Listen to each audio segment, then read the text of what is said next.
They didn't do any of that. The first thing they did was Mordechai. He put on sackcloth and ashes. He went into mourning. He brought all the kids, all the children. He brought all the adults, all the fathers and mothers. Everybody got them together to study the Torah, to do good deeds and study God's Torah. This might be considered very strange. You would think Mordechai is very high in the palace. He should use his connections, and in that time the Jews were very affluent, they were well connected. They should use all the connections and try to annul this decree. Why does he start praying? Why does he start getting all the kids together? And the same thing with the queen, Esther, the wife of the king. She tells Mordechai, who was her cousin, and says that I will go to the king in 3 days. But the only way I will go to the king in 3 days is if all the Jews fast for 3 days and nights. Then I'm willing to go to the king. And she was going to fast too. So you see, the first thing they did was turn to God. So it's very strange. Why didn't they use their connections? Why didn't they use their powers?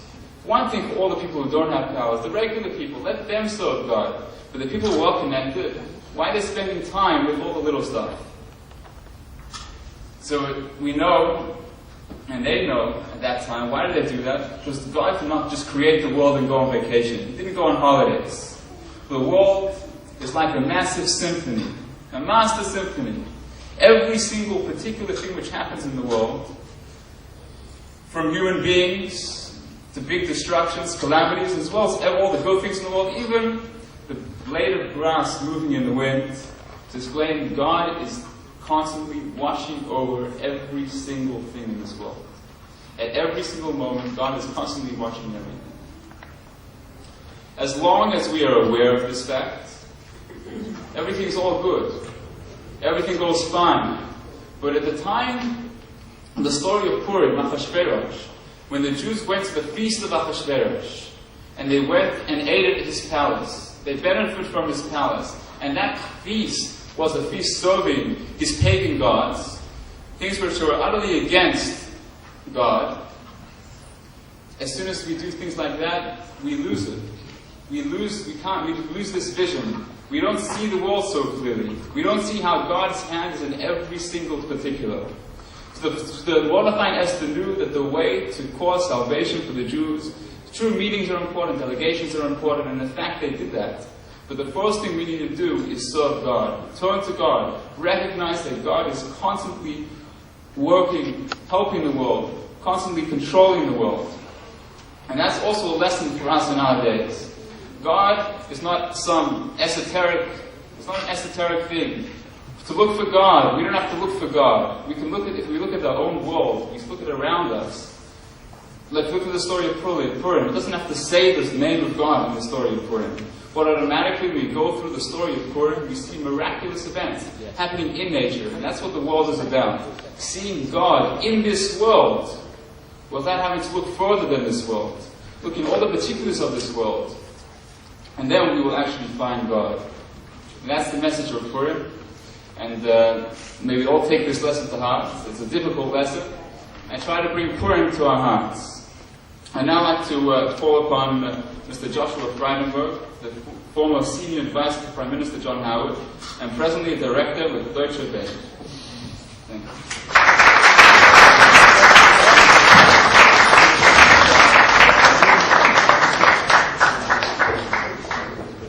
Thank you, Rabbi Maliki, for that warm introduction and the opportunity to come here today to speak to you about some of the important messages from celebrating the festival of Purim.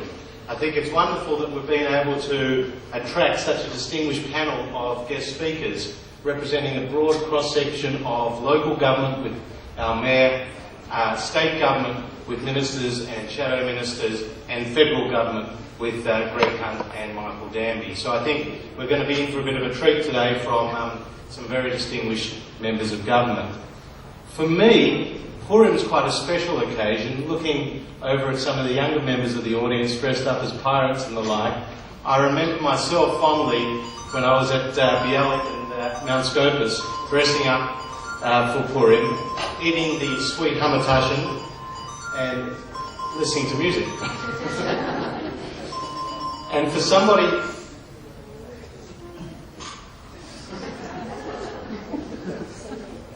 it's a higher authority. But as somebody who was quite rowdy in shul and often got told off for talking, I welcome the opportunity on Purim to be given license to scream as loud as I could in shul when they mentioned the name Haman.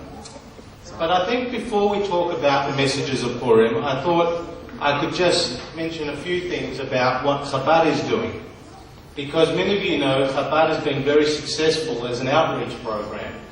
It goes to all exotic places like Siberia, India, China, spreading Jewish tradition and customs, and now we have it firmly entrenched in the Melbourne CBD. But if you go to the Chabad website, I recommend you all do if you haven't already, www.chabad.org.au. There's a pretty impressive array of functions and events that Rabbi Herzog and his team organise on a regular basis. I myself saw lots of photos of Peter Costello and other members of government, Michael and others, and Helen, at various functions. There are shiurs and storytellings. There's interactive sites for young kids to learn about the history behind various festivals like Purim. So it's quite a successful way of reaching out to people who may otherwise not be readily engaged with Judaism and its traditions. So I think I'd like to pay tribute today to the work that Rabbi Herzog and his team do at Chabad Melbourne CBD.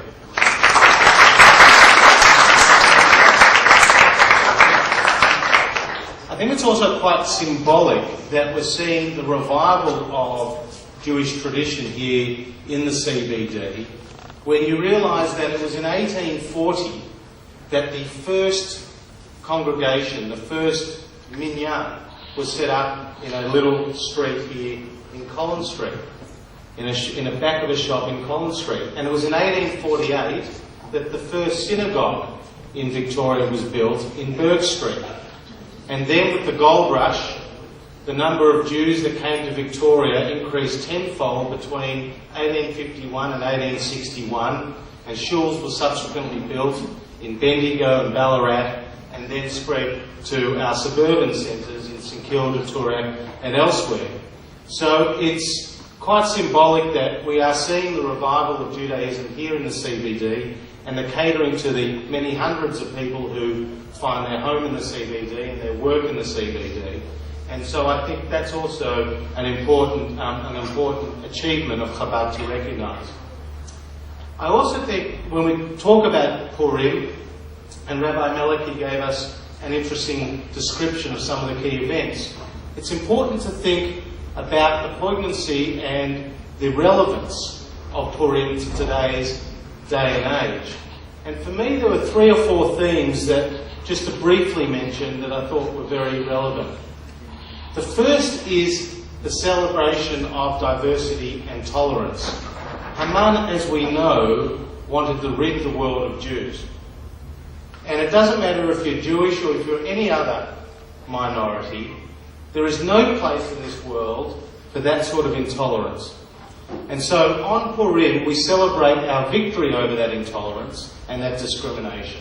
And it's something to bear in mind as we try to grasp with a number of the issues in a multicultural society, and we think about how important it is as Jews to ensure that there is harmony right across the society, not just for ourselves, but for many of the other minorities in society. Second, an important theme in Purim is helping out the less fortunate. One of the things you're supposed to do on Purim is you're supposed to provide money and food to the disadvantaged, to the poor. And you're also supposed to provide food to your friends. But it's to the disadvantaged and poor that we should remind ourselves that despite the wealth and the excesses of our society today, there are many people who are doing it tough. And at a time like Purim, we should all put our hands in our pockets and help out those